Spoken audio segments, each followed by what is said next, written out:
اعوذ باللہ من الشیطان الرجیم بسم اللہ الرحمن الرحیم نحمدہ ونصلی علی رسولہ الکریم۔ انتہائی قابل احترام سامعین و حاضرین، مجھ سے اچھے لوگوں، السلام علیکم ورحمۃ اللہ وبرکاتہ۔ درود شریف پڑھ لیں۔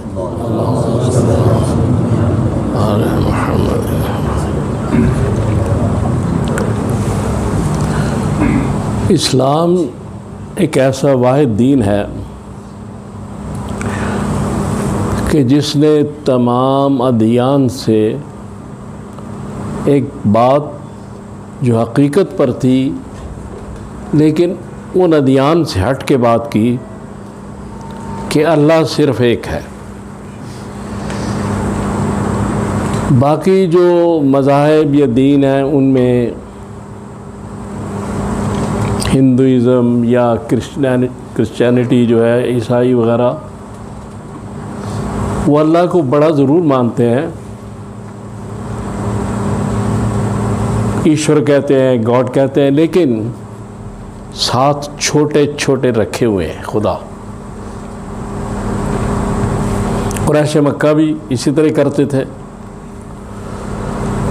تو اسلام ایک واحد دین ہے کہ جس نے یہ بات پیش کی کہ اللہ کا کوئی حصہ ہے ہی نہیں، اللہ اللہ ہے، سب سے بڑا ہے، اور کوئی چھوٹا بڑا نہیں، سب سے بڑا اللہ ہے۔ یعنی سورہ اخلاص میں اس بات کو وضاحت کے ساتھ بیان کر دیا گیا۔ تو اسلام جو ہے اس کی بنیادی شرط یہ ہے، اور مسلمان ہونے کی بنیادی شرط یہ ہے کہ اللہ کو بلا شرکت غیر ایک اور یکتا مانا جائے۔ اب مشکات شریف کی جلد اول جو ہے اس کی پہلی حدیث باب الایمان میں جو ہے، اس میں جو گفتگو ہوئی جبرائیل علیہ السلام کی اور رسول اللہ صلی اللہ علیہ وسلم کی، کہ انہوں نے پوچھا حضور سے صلی اللہ علیہ وسلم کہ اسلام کیا ہے؟ تو آپ نے فرمایا کہ اسلام یہ ہے کہ اللہ ایک ہے، اس کی گواہی دو کہ شریک کوئی نہیں، اور محمد صلی اللہ علیہ وسلم اس کے رسول ہیں، اور نماز پڑھو، روزے رکھو، اور اگر استطاعت ہو زکوٰۃ اور حج۔ پھر انہوں نے پوچھا جبریل علیہ السلام نے کہ ایمان کیا ہے؟ تو آپ نے فرمایا کہ ایمان یہ ہے کہ اللہ پر ایمان رکھنا، کتابوں پر، رسولوں پر، یوم آخرت پر، تقدیر کے اچھا برا ہونے پر، ان چیزوں پر ایمان رکھنا ایمان ہے۔ پھر انہوں نے پوچھا احسان کیا ہے؟ تو آپ نے فرمایا کہ احسان یہ ہے کہ تم نماز میں محسوس کرو کہ اللہ کو دیکھ رہے ہو، اور اگر ایسا نہیں تو اللہ ہر صورت تمہیں دیکھ رہا ہے۔ اب اس میں اسلام اور ایمان کو علیحدہ بیان کیا گیا، یعنی ایمان لانے کے بعد جب تک نماز نہیں پڑھی جائے گی، روزہ نہیں رکھا جائے گا، مسلمان نہیں ہوگا۔ یہ بات یہاں بتائی جا رہی ہے۔ ایمان لانا اور چیز ہے، اور اسلام پورا اختیار کرنا اور چیز ہے۔ اور قرآن پاک میں سورہ بقرہ کی آیت نمبر 208 میں یہ کہا گیا، یا ایھا الذین آمنوا ادخلوا فی السلم کافہ، کہ اے ایمان والو پورے کے پورے اسلام میں آ جاؤ۔ اس کا مقصد یہ ہے کہ ایمان لے آنا بڑی اچھی بات ہے، سعادت کی بات ہے، لیکن مسلمان بننا انتہائی ضروری ہے۔ اور مسلمان وہ ہوتا ہے جو نماز روزے کا پابند ہو، اور اس کے بعد استطاعت ہو حج اور زکوٰۃ۔ اب یہ ساری وہ جو تصویر اسلام اور ایمان کی اس حدیث میں بیان کی گئی، اور پھر احسان کے بارے میں بتایا گیا کہ جب بھی آپ کسی نماز کے لیے کھڑے ہوں تو محسوس کریں کہ اللہ کو دیکھ رہے ہیں، یعنی محسوس کرنا، احساس کرنا کہ اللہ کو دیکھ رہے ہیں۔ اور اگر ایسا نہیں تو اللہ آپ کو یقیناً دیکھ رہا ہے، یعنی یہ ایمان بھی کہ یقیناً اللہ دیکھ رہا ہے۔ اور بلکہ مسجد کے اندر، نماز کے اندر نہیں، ہر وقت یہ ایمان ہونا چاہیے کہ اللہ مجھے دیکھ رہا ہے۔ اب محسوس کرنا کہ آپ دیکھ رہے ہیں اللہ کو، تو جب احساس پیدا ہو جائے کہ میں اللہ کو دیکھ رہا ہوں، اور یہ احساس بڑھتا جائے، تو پھر اللہ تعالیٰ اپنی کوئی نہ کوئی قدرتیں اس آدمی پر ظاہر کرنا شروع کر دیتا ہے۔ شرط یہ ہے کہ اس بات پر عمل کیا جائے۔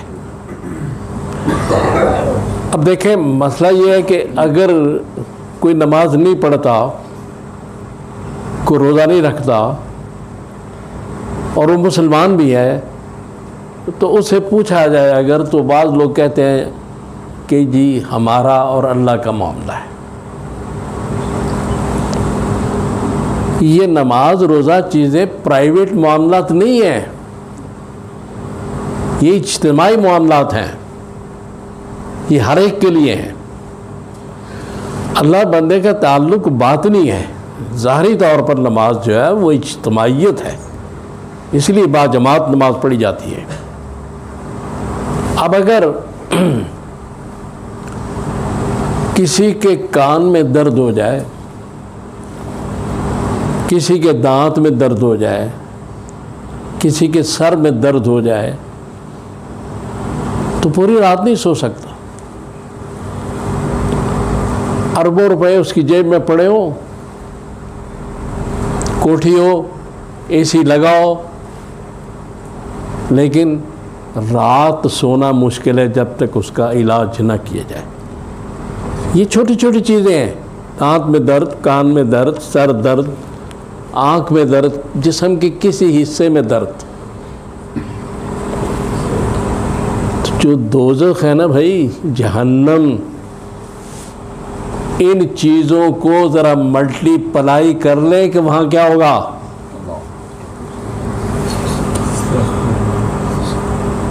اے سی میں بیٹھے ہوئے ہیں، اے سی میں بیڈ پہ لیٹے ہوئے ہیں، سر درد ہے، نیند نہیں آ رہی، اور اگر کچھ بھی نہیں ہے تو نیند ہی نہیں آ رہی۔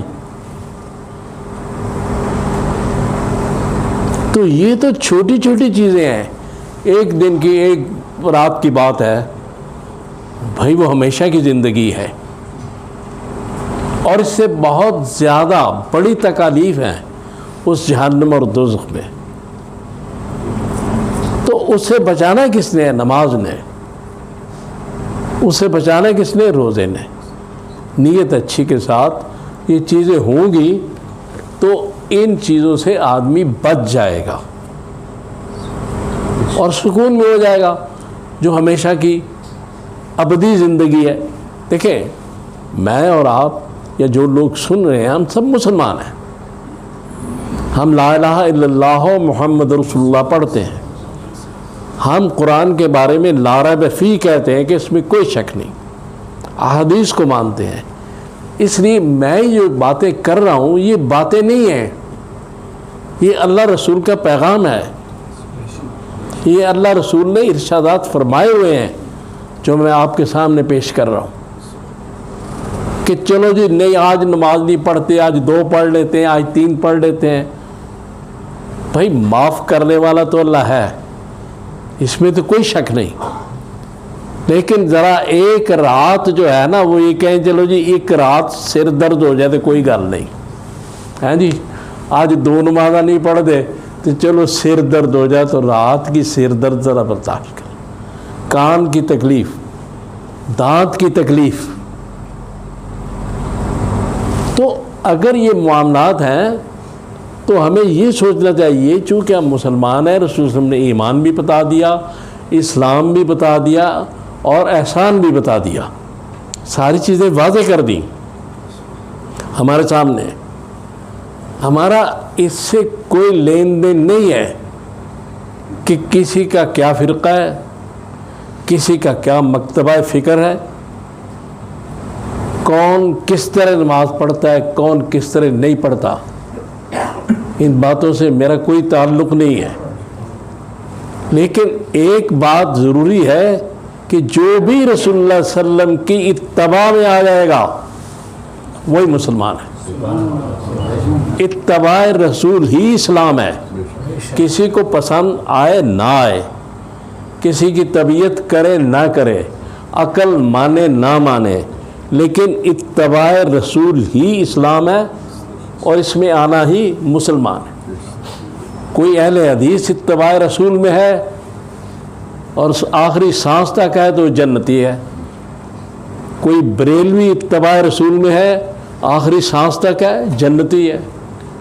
کوئی دیوبندی آخری سانس تک اتباع رسول میں ہے، جنتی ہے.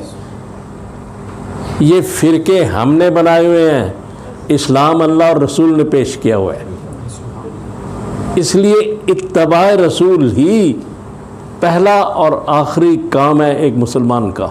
اس میں کسی قسم کی سستی، غفلت اور ان چیزوں کو اللہ تعالیٰ معاف تو کر سکتا ہے لیکن احکامات بڑے سخت ہیں.